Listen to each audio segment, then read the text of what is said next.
વિદ્યાર્થી મિત્રો સ્વાગત છે એક્ઝામ ટુડે પર મિત્રો સીસીને લઈને એક ખૂબ જ મોટો પ્રશ્ન ઊભો થયો છે. વિદ્યાર્થીઓ ચિંતામાં આવી ગયા કારણ કે ઘણા વિદ્યાર્થીઓએ ફોર્મ ભરી દીધા છે. શું છે પૂરી માહિતી જેમણે ફોર્મ ભરવાના બાકી છે તેઓ લોકો માટે ખાસ આ વિડીયો જોવાનો છે. બરાબર, ખૂબ ખૂબ ખૂબ ઇમ્પોર્ટન્ટ વિડીયો રહેશે. એક ભૂલના લીધે મિત્રો આપણું ફોર્મ જે છે એ પ્રોબ્લેમમાં આવી શકે. તો આગળ વધીએ એના પહેલાં મિત્રો specially CC Gujarat police constable RRB બરાબર એસએસસી જીડી એક્ઝામ ટુડેનું લેટેસ્ટ એક વર્ષનું કરંટ અફેર્સ દરેક પરીક્ષા માટે.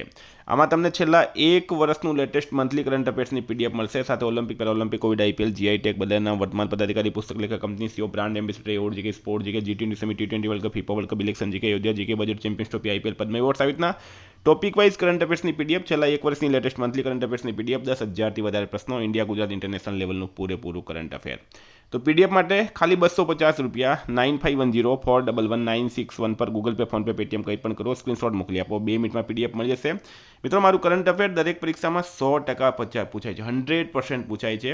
બરાબર, કોઈએ ડેમો પીડીએફ જોવી હોય, કોઈ ગઈ પરીક્ષામાં પૂછાયેલા સબૂત જોવા હોય, ગઈ સીસીમાં પણ 100% કરંટ અફેર પૂછાયું હતું. આ વખતે પણ 30 માર્ક જેટલું કરંટ અફેર પૂછાશે. તો આ નંબર પર મેસેજ કરો, હું તમને ડેમો પીડીએફ મોકલાવીશ, સબૂત મોકલાવીશ, પછી તમે કરંટ અફેર ખરીદશો. બરાબર, પહેલાં જોઈ લો પછી ખરીદો. આપણે એકમાત્ર ચેનલ છે જે ડેલી વિડીયો બનાવે છે અને પછી કરંટ અફેર્સ પ્રોવાઈડ કરે છે. જે પણ વિદ્યાર્થી આ વિડીયો જોઈ રહ્યા છે મિત્રો, એકવાર ડેમો પીડીએફ જરૂર જોઈ લેજો, ખૂબ જ ફાયદો થશે.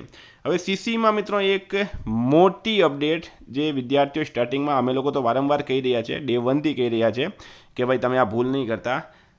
જો તમે નોટિફિકેશન જોશો, તમારી પાસે નોટિફિકેશન નહીં હોય સીસીનું, તો મારી ટેલિગ્રામ ચેનલમાં મૂકેલું છે. ટેલિગ્રામની લિંક નીચે ડિસ્ક્રિપ્શનમાં છે, ત્યાં જઈને ટેલિગ્રામમાં જોડાઈ જાઓ. બરાબર, તો 19 નંબર જે પેરેગ્રાફ છે એમાં 8 નંબરની જે લાઇન છે બરાબર, એમાં સ્પષ્ટ લખેલું છે ફોટોગ્રાફ્સનો નિયમ.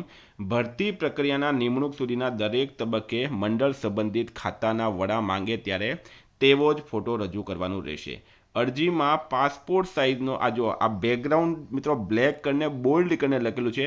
અરજીમાં પાસપોર્ટ સાઇઝનો વ્હાઇટ બેકગ્રાઉન્ડ વાળો તથા ફોટો પડાવ્યાની તારીખ સાથેનો ફોટો અપલોડ કરવાનો રહેશે.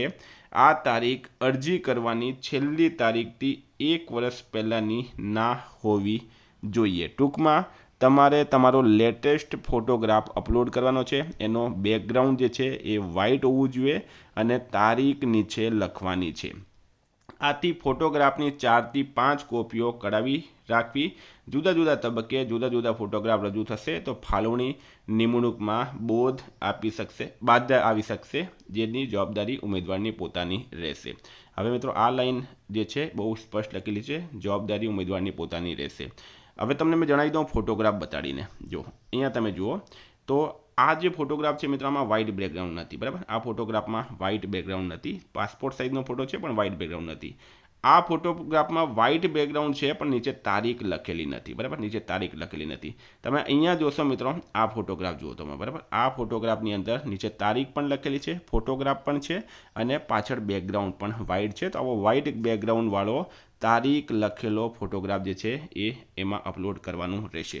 હવે સૌથી મોટી વાત કે જે વિદ્યાર્થીઓએ ફોર્મ ભરી દીધા, કારણ કે આ વખતે ₹400 ફીસ ભરવાની છે. બરાબર, જનરલવાળાએ ₹500 ફીસ ભરવાની છે. તો તેમને સૌથી મોટો પ્રશ્ન કે શું અમે લોકોએ વ્હાઇટ બેકગ્રાઉન્ડવાળો અને તારીખ સાથેનો ફોટો અપલોડ નથી કર્યો, તો અમારે શું કરવાનું છે?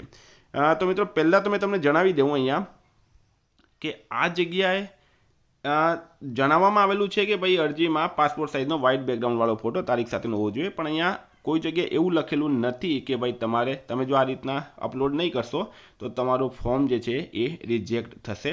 એવું કોઈ જગ્યાએ લખેલું નથી, સ્પષ્ટપણે મેં તમને જણાવી દઉં. બરાબર, હવે તમારા માટે બેસ્ટ ઓપ્શન છે ભરતી બોર્ડની જે વેબસાઇટ છે અથવા તો જે હેલ્પલાઇન નંબર છે મિત્રો, એ હેલ્પલાઇન નંબર પર તમે એકવાર પહેલાં કન્ફર્મ કરી લેવો કે અમે લોકોએ ફોર્મ ભરી દીધા છે, શું અમારા પૈસા પાછા આવશે કે અથવા અમારો ફોર્મ રિજેક્ટ થશે. કારણ કે આમાં સ્પષ્ટપણે કોઈ જગ્યાએ એવું નથી લખેલું કે ભાઈ તમે અપલોડ કરી દીધો છે તો હવે તમારું ફોર્મ રિજેક્ટ થશે કે નહીં થશે. બરાબર, તે છતાં પણ મિત્રો અમે લોકો પણ ટ્રાય કરીએ, ભરતી બોર્ડમાં ફોન કરીને પૂછીશું કે ભાઈ આવી રીતના વિદ્યાર્થીઓએ વગર ડેટનો વગર વ્હાઇટ બેકગ્રાઉન્ડનો ફોટો અપલોડ કરી દીધો છે તો હવે શું થશે તો મિત્રો ફોર્મ રિજેક્ટ થવાનું અહીંયા કોઈ જગ્યાએ સ્પષ્ટપણે એવું લખેલું નથી, તો તમારે ચિંતા કરવાની જરૂર નથી. પણ જે વિદ્યાર્થી અત્યારે ફોર્મ ભરવાના બાકી છે તે લોકોને સ્પષ્ટ જણાવી દઉં કે વ્હાઇટ બેકગ્રાઉન્ડવાળો ફોટો અને તારીખ સાથેનો ફોટો તમારે અપલોડ કરવાનું રહેશે. તે છતાં પણ મિત્રો ભરતી બોર્ડની વેબસાઇટ પર એકવાર જઈને તમે હેલ્પલાઇન નંબર પર પણ પૂછી શકો, ઇન્ક્વાયરી કરી શકો, જેથી કરીને કોઈ વિદ્યાર્થીને પાછળ જઈને નુકસાન નહીં થાય. બીજી વાત કે મિત્રો જે ફોટો તમે અત્યારે અપલોડ કરી રહ્યા છો એ ફોટોગ્રાફ્સ તમારે સાથે રાખવાના છે, બરાબર, જેથી કરીને પછી તમારે કામ આવી શકે. એક્ઝામ ટુડેનો મિત્રો કરંટ અફેર્સ જે છે એ current affairs best current affair છે. એકવાર ડેમો PDF જરૂરથી જોઈ લેજો. Thank you. ફરી મળીશું. જય હિન્દ, જય ભારત.